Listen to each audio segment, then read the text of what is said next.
Good evening and welcome to our Fourscore Speaker Series. Tonight we are joined by author and photographer David B. Wiegers, and he is with us to discuss women sculptors as featured in his article Wildfire, Miss Clampitt, and the Wonder Girl from the West, Early Women Sculptors of Abraham Lincoln, as published in the Lincoln Forum Bulletin Spring 2024 edition.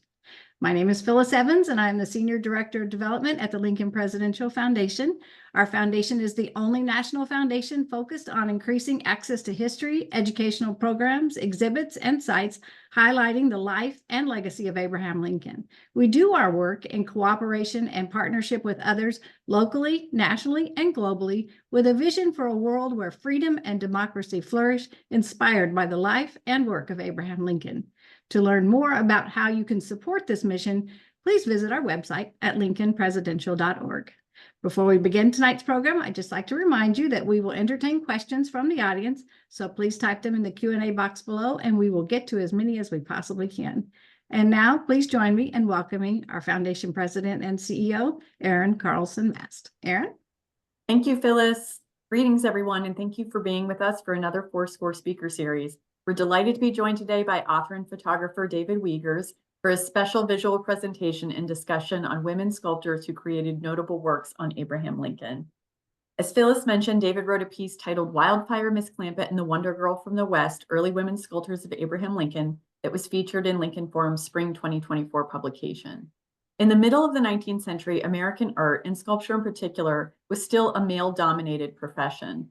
There are some women who managed to make a career of being sculptors, though, and some of these women produced incredible sculptures of Abraham Lincoln in the 1860s and 1870s, some of which wound up in the United States Capitol building.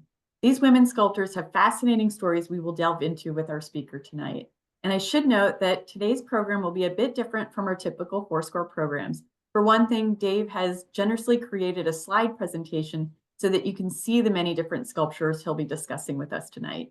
We will, of course, still entertain audience questions throughout the program, so don't hesitate to have those come in throughout this evening's program, and we will, of course, leave time at the end for your questions as well. And now introduce our speaker. David B. Wiegers is a self-proclaimed Lincoln buff and talented amateur photographer. Though, Dave, it's hard for me to even think of you as an amateur photographer, given how prolific you are. But he has coupled his passion for photography with his abiding interest in Lincoln sculptures and monuments to create and co-maintain what is undoubtedly the largest visual database of Lincoln sculpture in the world, the Lincoln Sculpture Project's Lincoln Sculpture Map, which we will hear more about tonight as well. Dave has spent over 15 years looking for Mr. Lincoln's image and has driven and flown thousands of miles across 35 states, photographing and researching all the images of Lincoln that he could discover, and abroad as well. His photography has appeared in publications such as Summers with Lincoln by Jim Percoco, American Art Review magazine, and Abraham Lincoln, The Image of His Greatness, and Abraham Lincoln, Beyond the American Icon, both by Fred Reed. 50 of Wiegers' photographs were featured, including on the cover of Lincoln Hall at the University of Illinois, written by John Hoffman and published by the University of Illinois Press. Dave, welcome. Thanks, Erin. Good to see you again. So, Dave, to get started, our audience always likes to hear a little bit more about how the authors came to what they are doing and their interests. Your bio provides a bit of insight into how your interests led you to this project in particular, but please tell us what sparked your interest in Abraham Lincoln and what sparked your interest in photography and sculpture. Well, I think the photography came before Lincoln did. My dad gave me a Russian camera, of all things, when I was in high school, and I started taking photos then. That went on to college, and even after I got out of college. Lincoln came along through my grandmother. She was an amazing woman, but she had an inviting love of history, and she took me to my first Civil War battlefield when I was less than 10 years old in Lexington, Missouri. And then when I was about the same age, we moved to Central Illinois. So as a Central Illinois boy, you can't get away from Mr. Lincoln. He's there. Matter of fact, in Decatur, Illinois, you can't hardly turn a corner without finding a statue of Abraham Lincoln if you're downtown. So I always had that interest in Lincoln. As a Cub Scout, we visited Lincoln's tomb, which is, the standard Lincoln pilgrimage a couple times. But The photography part started in about 2004, I guess. I started taking some pictures of Lincoln in Decatur and took a few. And then my kids decided to go to Carthage College. We went to a visit up there. And as Aaron knows, there's a statue of Abraham Lincoln with John Hay. So we're driving up this long driveway from the highway onto the campus, and there's this statue. And frankly, I didn't know what it was. And so while they went off and did the campus tour with the athletic director and the volleyball coach, I tried to find out some information. I couldn't find anything. Got home, searched the internet, couldn't find much information. That was in the day when the internet was pretty young. And I finally stumbled upon 2 or 3 books, which gave me a roadmap to go find Lincoln statues. So I found the Lincolns that lived near me, I guess. And at one time, I convinced my wife to take a 10,000-mile trip out west. We started at Mount Rushmore and went all the way to Southern California, up the West Coast and back out, and caught all the statues on the West Coast. And from then on, it just kind of snowballed from there. So now you mentioned our database. We're over 650 statues, busts, or reliefs. We kind of expanded that, but we've discovered probably 300 and some statues of Lincoln. The old number that was always told, and I know Ed Steers was surprised when we showed him the database. He was telling people for years there was 191 statues of Abraham Lincoln, and that was about half. And Ed was really, really surprised. But it's been a heck of a ride, and every week it seems like I find another one. Somehow I found one in Clear Lake, Iowa last week, of all places. So it goes on the map, and hopefully I get to visit there in another month, along with some other places. And that's the story. That's incredible. And if I'm correct, didn't you work a Lincoln sculpture trip into an anniversary trip as well? I did. My wife and I decided to go to Hawaii for an anniversary. And it just so happens that there's a wonderful statue of Abraham Lincoln in front of a plantation school, Iwa Plantation School in Honolulu, not that far from Pearl Harbor. And I've told my wife we have to go back on February the 12th, because every February the 12th, the school kids drape flowered leis around Lincoln's neck until he's almost completely covered in flowers. I would die to see that. Oh, that's incredible. It's so cool. Wow. It's so cool. That's amazing.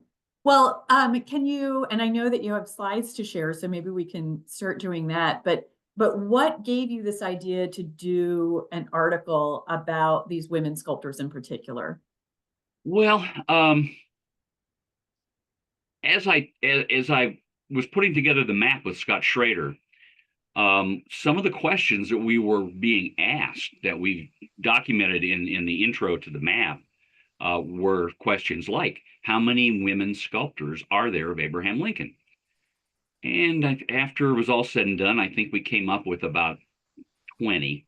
And I realized that there were only 3 of them that were really in the 19th century. And so it told me that they were breakthrough artists.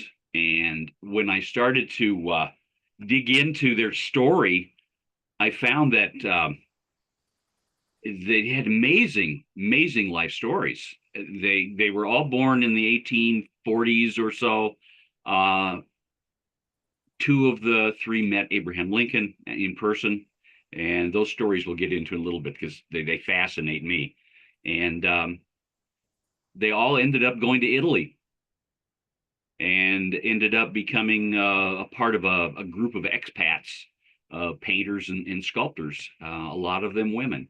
Very similar, I think, to the expats in Paris in the late 1800s, early 1900s that had to go over there to paint because they weren't accepted in the United States.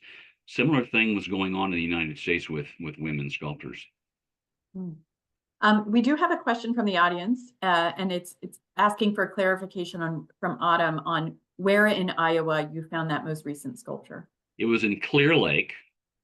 It's on a pedestal in downtown Clear Lake, and Lincoln's on the top of the pedestal, and it really hasn't been documented. A lot of the ones that I found haven't been well documented.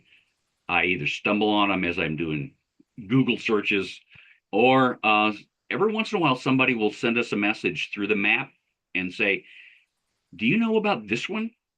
And most of the time Scott or I do, but every once in a while we find a new one, or I just get a Google notice in my email. It says a new statue is being put up in Salem, Ohio, or in Atchison, Kansas.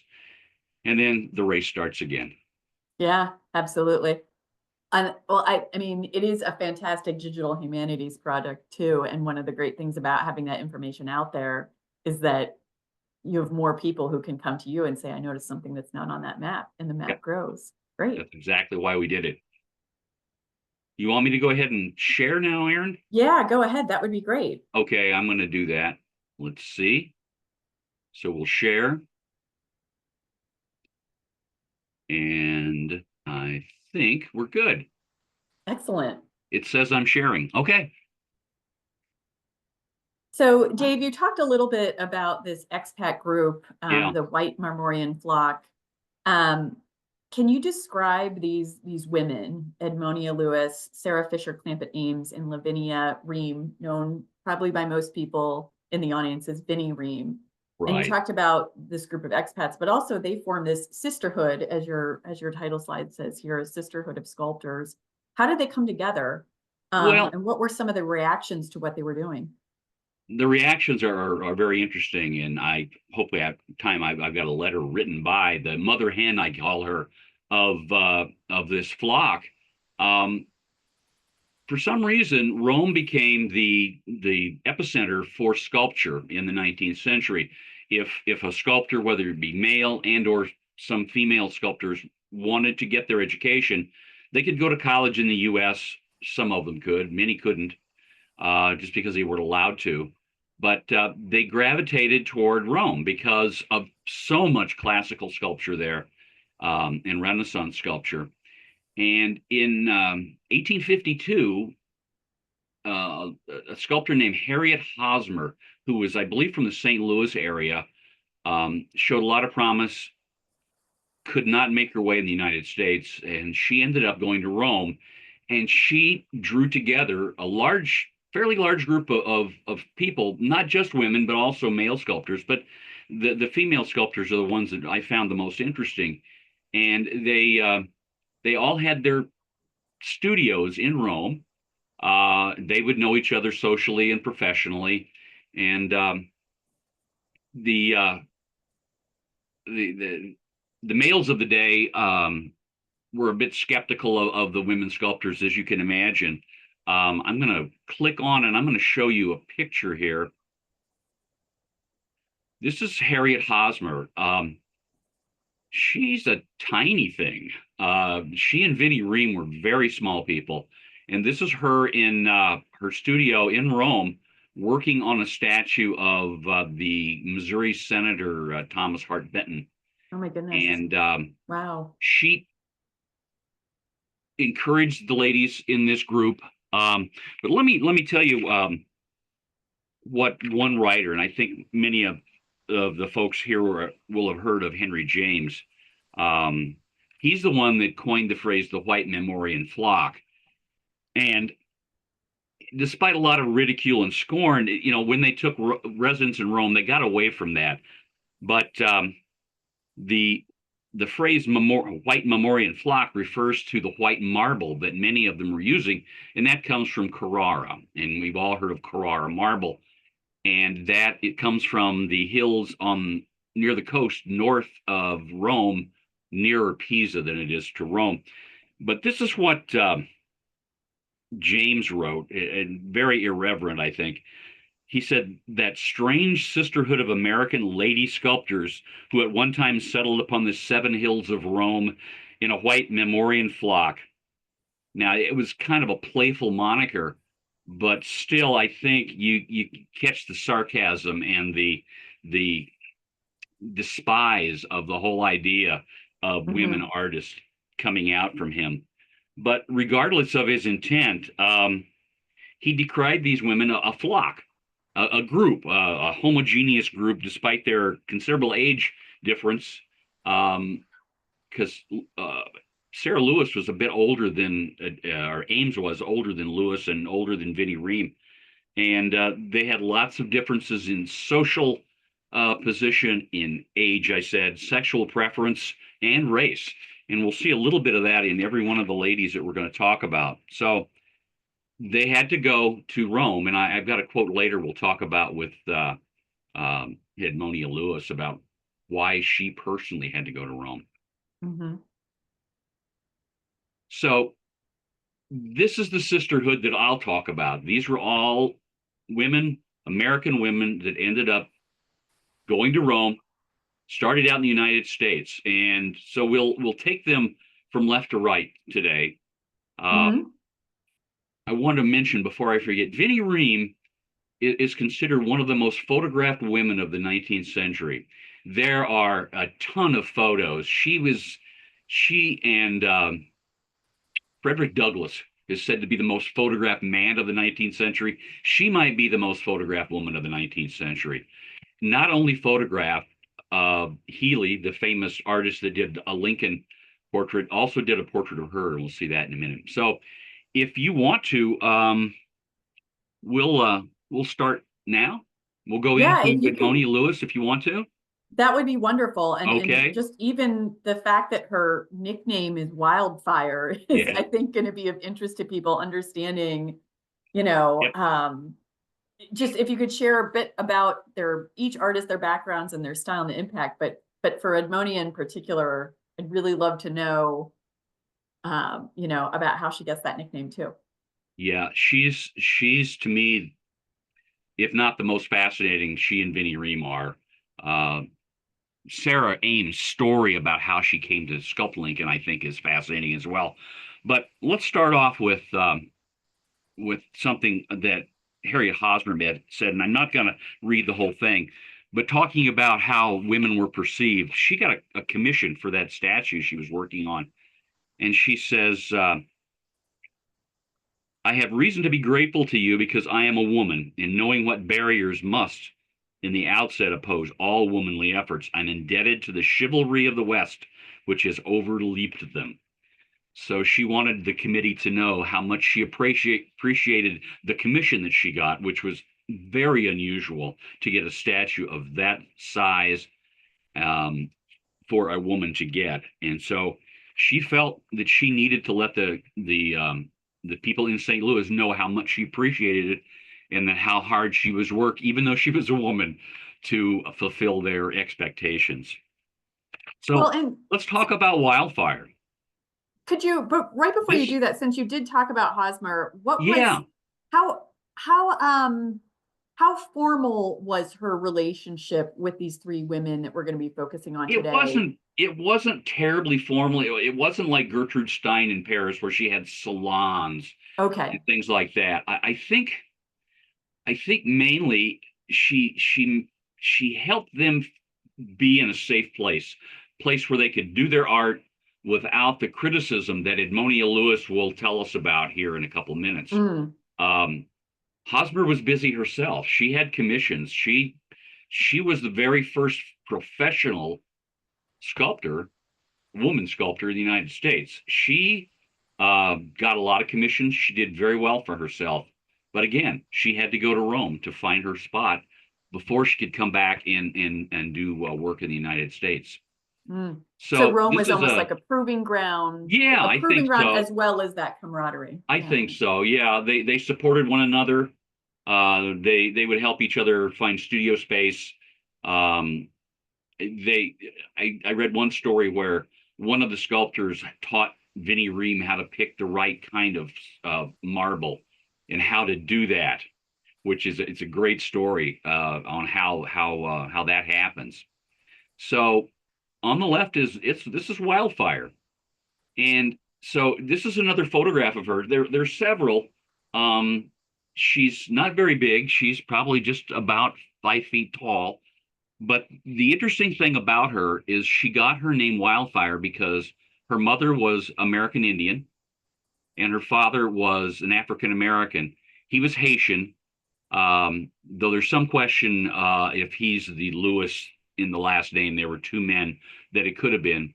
And her mother was either an Ojibwa or a Chippewa Indian. And her mother, as my research said, had some artistic talent herself. She was a weaver and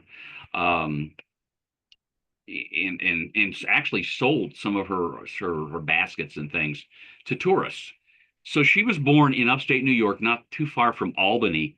And then this is where her story gets pretty sad. She was orphaned, and the information about her is a little iffy, somewhere between the time she was 5 and 9. So she and her brother Samuel, who was a half-brother, went to live with their aunts, who were North American Indian, and his Indian name was Sunrise. Now, Sunrise, he was a go-getter, I'll tell you. He decided to leave. He was about 12 to 15 years older than Edmonia. He left her in New York. He went out west and made an absolute fortune in the gold fields. So wow. This is how she ended up getting to art school.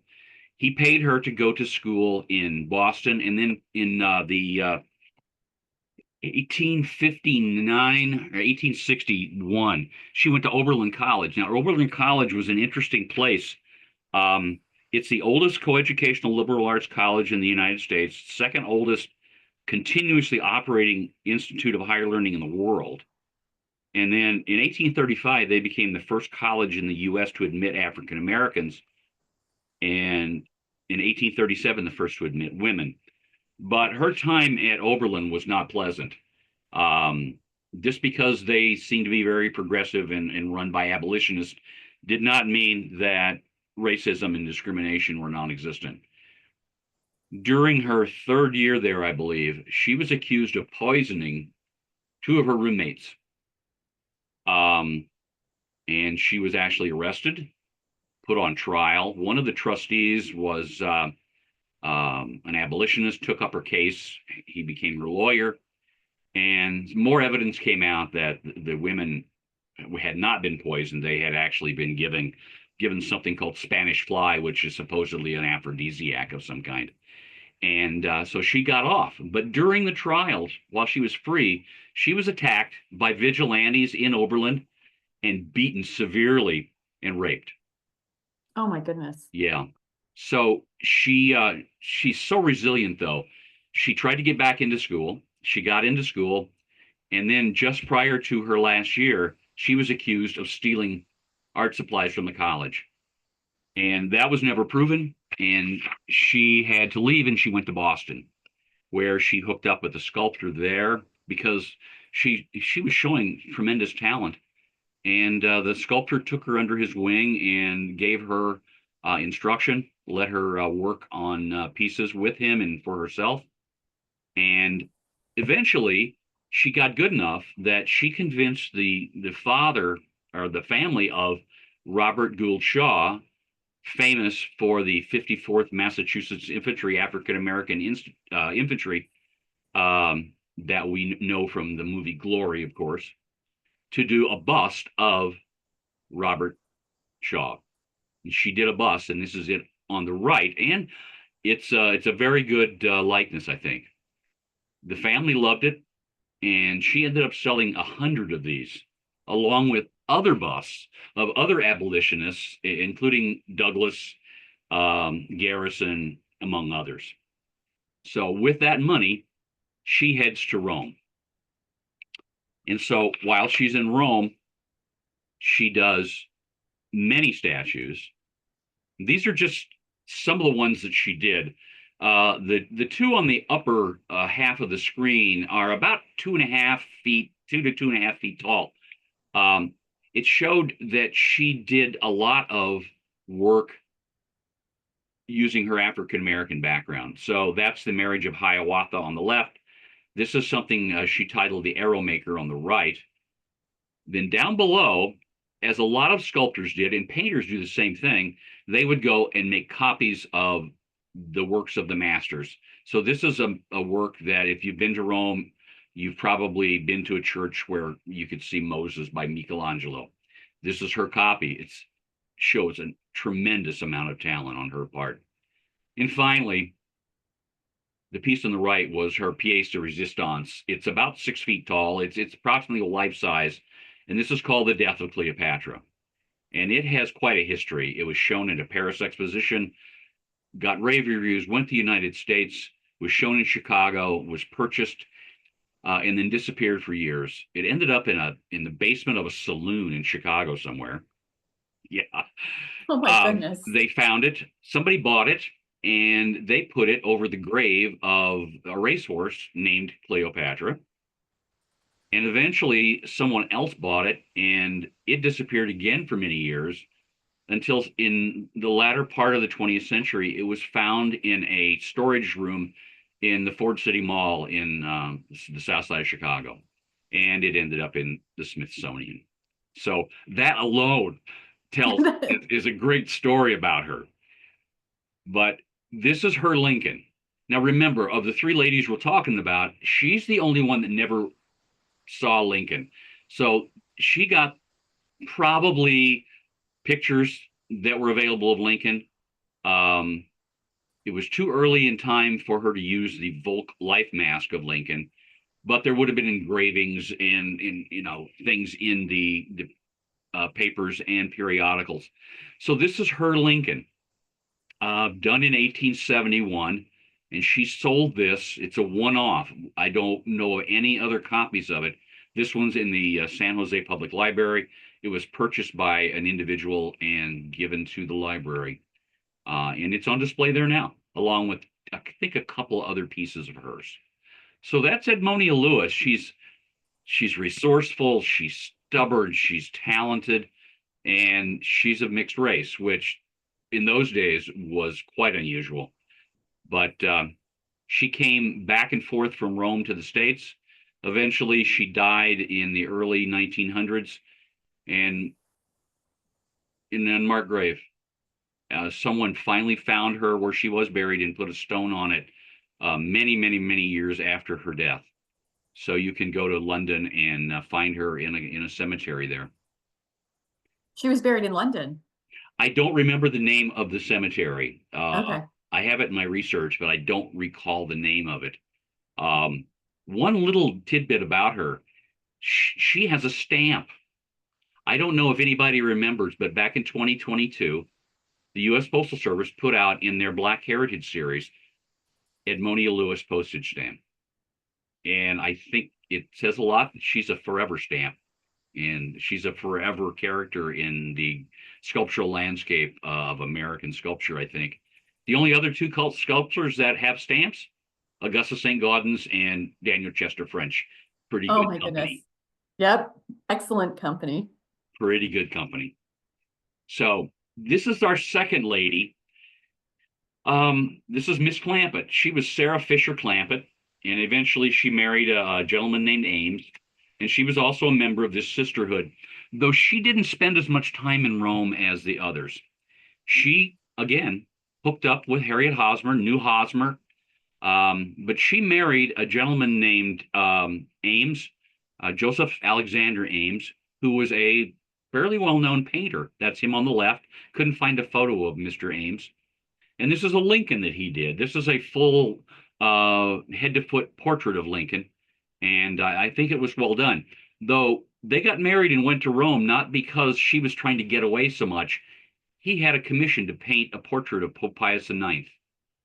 And so while she was there, though, she hooked up with the sisterhood, and she did a lot of her own work there, studied, sculpted, and when she came back to the United States, she moved to Washington, D.C., and this is where the story gets real interesting, as Paul Harvey would say, and now the rest of the story.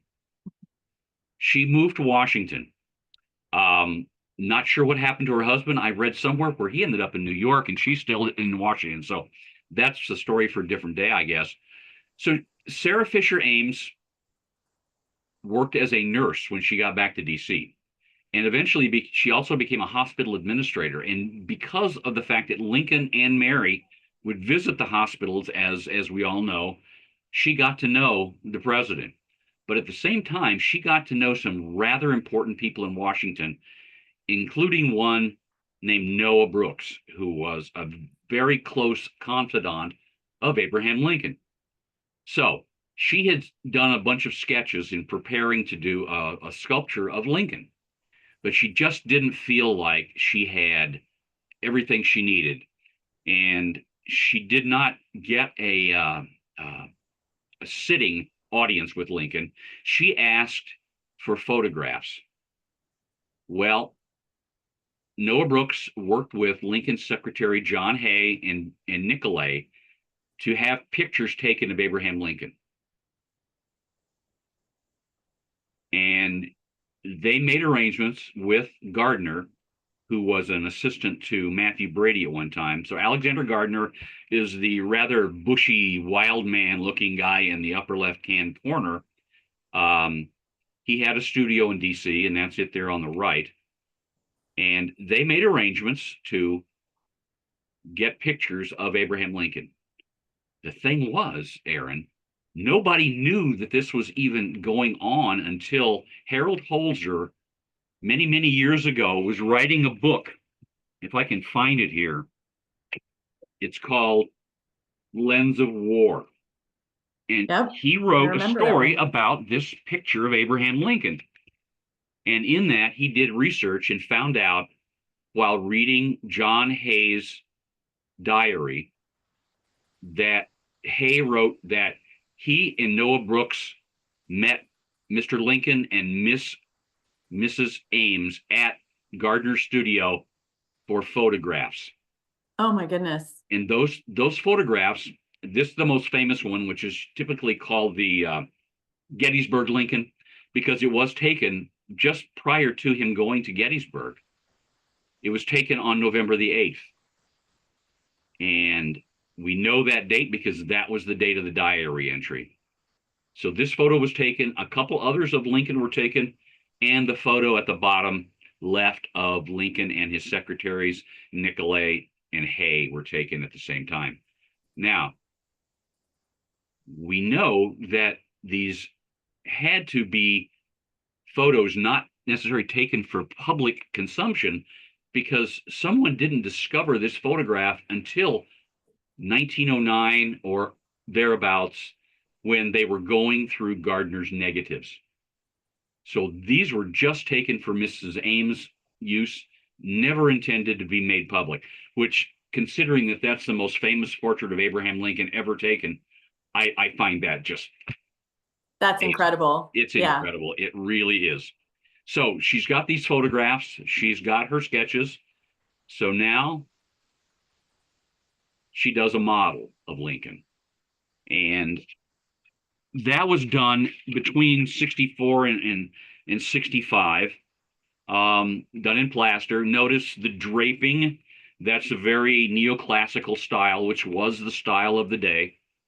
And that particular model then helped to win her a commission from the U.S. government to do a bust of Lincoln that eventually ended up in the U.S. Senate part of the Capitol.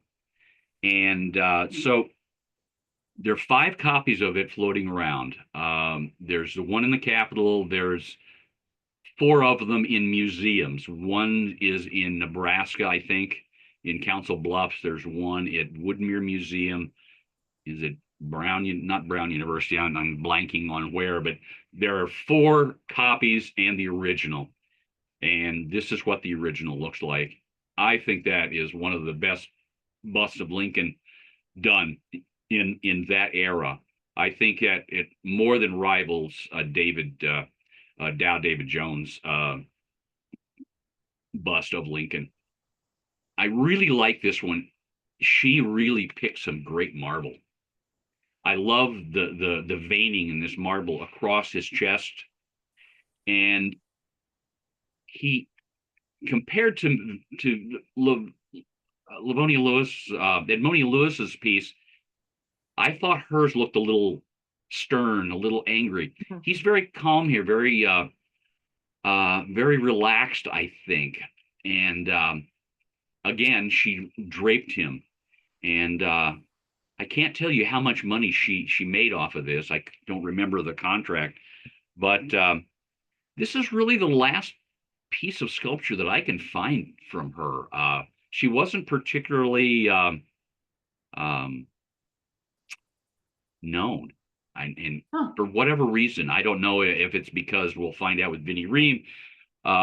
She was a Victorian lady, and it wasn't polite for Victorian women to have a job necessarily, to be in the arts necessarily. They could be supporter of the arts, but not necessarily an artist. So I don't know why she didn't have more of an output. But if this is the only thing she ever did, it's pretty darn good. Yeah, that's surprising too, even given that seems like a very high profile commission. And to your point, Yeah. it's, there are multiple copies out there, but yeah. Yeah. Now we'll talk about Vinnie Ream because she got on a commission approximately the same time, maybe a little bit after this. And I haven't found a list anywhere yet of the sculptors that put in proposals for this statue of Lincoln that Vinnie Ream ends up doing. I wouldn't be surprised that Ames did. I know that Harriet Hosmer had put in a proposal, but this is, to my mind, a really wonderful statue of Lincoln, and it's on the map. Last but not least is Vinnie Ream, and she's the Wonder Girl from the West. And we'll get into how she came up with that moniker in a little bit. But she was born in 47, died in 1914 at the age of 67, and she's buried in Washington, D.C. And on her grave, there's a large statue that she did at the head of her grave. And so this portrait actually was the portrait that Healy did of her. And if you see more of the picture, it's kind of an Italian peasant look. She kind of went for that look. She also used hats a lot. We'll see that. But she was a very small, attractive. She had these big auburn curls, these doe eyes, I guess you could call them, and a very, very attractive young lady. And she used that to her advantage as well. So she, like a lot of sculptors in her day, started to show talent at a very early age. This is a picture from a children's book called Vinnie and Abraham, which is available. And this shows her making animals out of clay. They're on the riverbank, so she was getting clay from the riverbank, making animals for her friends. She was born in the West because Wisconsin and Illinois were the West. And she was born near Madison. Her father was a surveyor. He also ran a stagecoach stop in Madison. It's said that she was one of the first children born in Wisconsin. Don't know if that's true. That kind of statement is thrown around pretty loosely, but she was born in 1847, which was early on in time for the Wisconsin area. She showed this early talent, and she and her family ended up moving to D.C. Her father took a job with the government. And then after being there for a period of time, while she was there, she actually spent a little bit of time getting some sculpture instructions from a sculptor named Akers, I believe his name was. They moved back to the West and ended up living in Kansas and Missouri and Arkansas.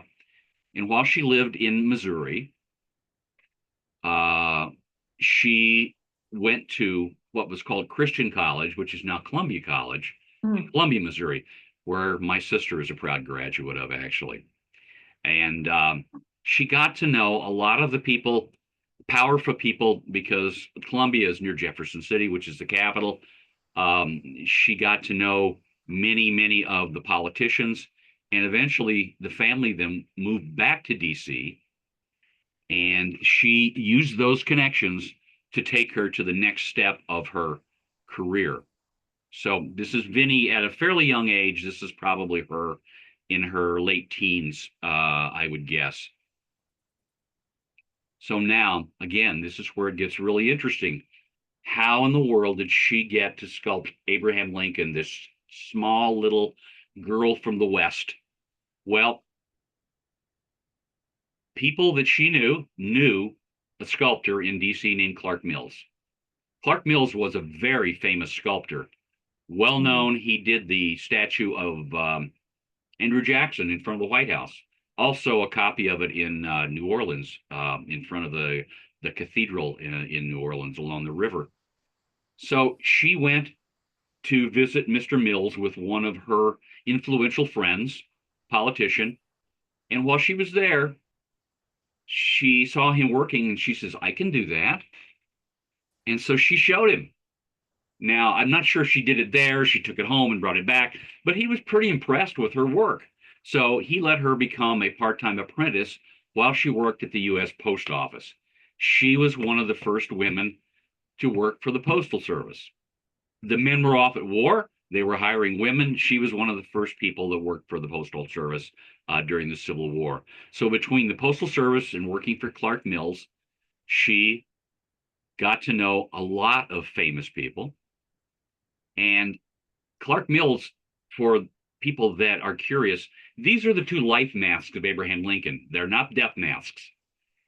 You'll see it on the internet all the time. These are not death masks. The first one was done by Leonard Volk in 1861 before Lincoln grew a beard. And this one was done within 3 to 4 months of Lincoln's death. It's a life mask, but I can see where people would mistake it for a death mask. So this is really what, for us Lincoln folks, Clark Mills is famous for, not necessarily his statue of Andrew Jackson. Just for illustrative purposes, I put Clark Mills' studio down here on the bottom. So what happened? Well, he got the death mask, or the life mask, excuse me. I still say it myself. And how did she get to sculpt Abraham Lincoln? Well, people that knew Lincoln knew Vinnie, and they asked Lincoln if he would sit for this young lady, this young woman sculptor. He was very skeptical. He was a busy guy. He didn't have time, but he told her life. They told Lincoln her life story and how she was born in a log cabin and grew up in the West. And immediately there was a connection. Yeah. And so the story goes, and this is Vinnie Ream telling the story, for about 5 months during the late in December, January, February into April, right up into his assassination, she was getting 30 minutes a day with Abraham Lincoln. Oh my goodness. Now remember, this is Vinnie Ream telling the story years later. Yeah. Okay. I couldn't find, and neither can historians find, any corroboration. No letters. John Hay's diary. You would think if there was a young woman that was of her age spending 30 minutes a day with Abraham Lincoln 5 days a week, somebody would have noted it. Yeah. There was no notice of it. So my guess is that, yeah, she probably did get some sittings with Lincoln. And she probably also had access to Mills' life mask of Lincoln as well. So that's just a guess on my part. Finally, the other part that I think says a lot about why she wouldn't have spent that much time with Lincoln was Mary Lincoln.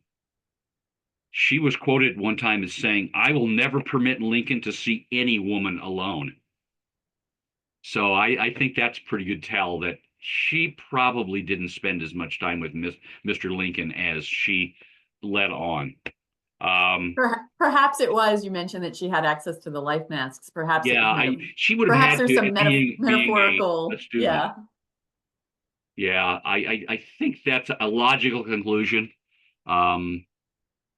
But even in that day, though, neither one of those life masks was particularly well known outside of the sculptors themselves and Lincoln and his entourage. But well, Dave, you did mention that even though it's highly unlikely that she had as many sittings with Lincoln as she claims, whether she meant that literally or metaphorically, yeah, we do have a question from the audience wondering if Mary Lincoln was jealous or disapproving of the sculpture sessions that Vinnie Ream did have with the president. I didn't find anything where she directly addressed that, but later on, when she was trying to get this commission to do this large statue of Lincoln, there are reports that she was not happy with Vinnie and the fact that she was going to get this commission. And she's also quoted as saying that she thought that this would be nothing but a mortifying failure. So I don't know why, she had some reason to hold a grudge against Vinnie Ream. And so, excuse me, do you know, so yeah, do you remember what time? Yeah, Dave, do you remember what time of year those sittings were? It was in the wintertime. It was December, January into April, supposedly. Okay. I believe, yeah.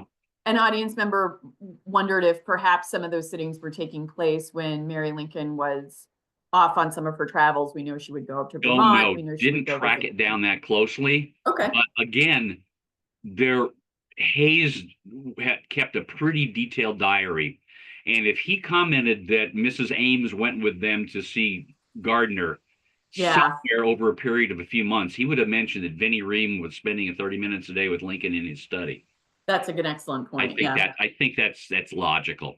So Lincoln passes away before she's actually finished, but she finishes the bust, and this is the bust with her.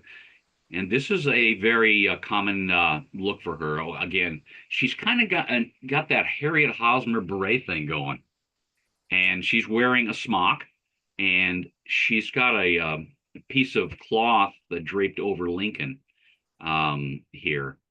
And so she put in her bid for a commission to do a large statue of Abraham Lincoln, and this is it. So she received a $10,000 commission, but not after a very, very nasty debate in the House of Representatives. She was championed by people like Thaddeus Stevens, but at the same time, she had enemies as well who accused her of using her quote unquote feminine wiles to get the commission. And she was a bit of a self-promoter. Even Thaddeus Stevens mentioned one time that she tended to be a bit of a what's the word he used? Audacious humbug, I think was how he called it. But she got the commission finally. She got $5,000 up front when she finished her model, and they gave her a studio in the Capitol building. And she got so famous because of this, because she was, the first woman and the youngest person ever to get a commission for sculpture by the government, that it became a tourist destination. People would come visit and see Vinnie Ream, the Wonder Girl, sculpting. She finished her plaster version of Mr. Lincoln. It was approved. And then, like what a lot of sculptors did, they crated it up, put it on a boat, and they sent it to Europe. She made a couple stops in Paris and Florence. She ended up in Rome. Again, she became part of that sisterhood, and she picked her Carrara marble, and she carved the sculpture of Abraham Lincoln. A lot of times what would happen is that there would be a crew of artisans who would take the block of marble that the artist would hand pick, and they would rough out the sculpture, and then the artist would come in and finish it. And one of the things that they always talked about women sculptors is they weren't manly enough, they weren't strong enough to sculpt marble. It was a man's job. Well, all three of these ladies proved them wrong. She finished up this statue and got it back on a boat, closed her studio in Rome. While she was there, though, she made some really interesting connections, including she became good friends with Franz Liszt, the Oh my pianist. goodness. Yeah. Yeah. Just an odd thing that I noticed, but my wife's a musician, and so she thought that was pretty interesting. So she gets back to Washington in late 1871. She gets the statue approved by the committee, and then she received her last in $5,000. They have a huge ceremony. The rotunda of the Capitol is filled with people. She actually was there. She spoke a little bit, and there was, as I've found somewhere, where there was much speechifying. There were a lot of speeches. Everybody wanted to get on the record as how great they thought Vinnie Ream and this statue were. The Wonder Girl of the West then came from all this publicity. One writer, and describing her journey in her life, termed the coin the Wonder Girl of the West, and that's how she got that moniker. And so she got a second commission from the government to do a statue of Admiral Farragut, which is in D.C. to this day. I'm sure you've probably driven by it yourself at times when you're living out that way. And then she married Lieutenant Hoxie, and he convinced her that it wasn't proper for a Victorian lady of her status to sculpt, and she basically retired. She did a couple other pieces. She ended up with two pieces in Statuary Hall, one of Sequoia, and I can't for the life of me remember the name of the other one.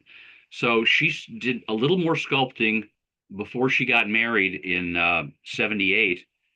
And then as she got a little older, she did sculpt a little bit more, but she never gained the kind of publicity and the notoriety that she had. But to this day, they're still writing books about Vinnie Ream.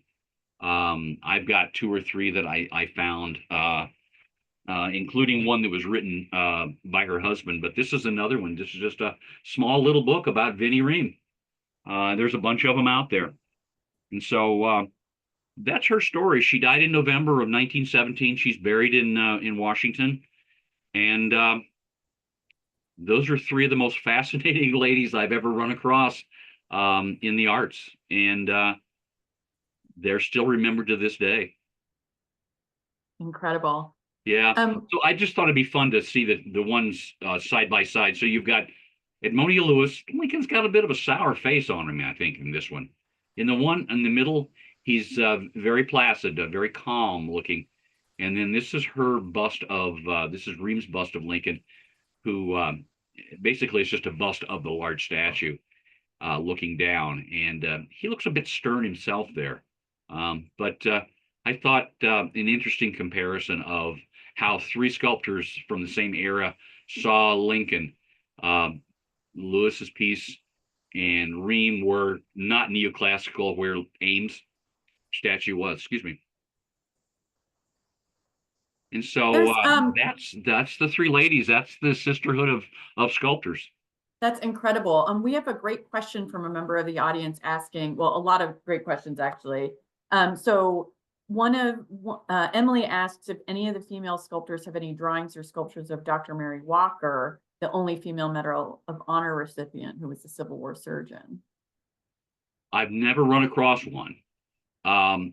Lewis did a lot of busts pre-war of abolitionists that she knew in Boston, but I didn't find anything afterwards of her. There may have been sculptures of her, but I don't know of any of these three that did one.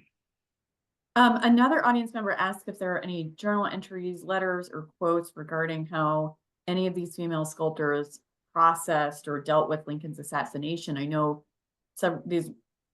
all of these were finished after his assassination, right? Correct? All three of them. So yeah, all three. I found some interesting things in Ream's writings about Lincoln, the Lincoln that she spent time with.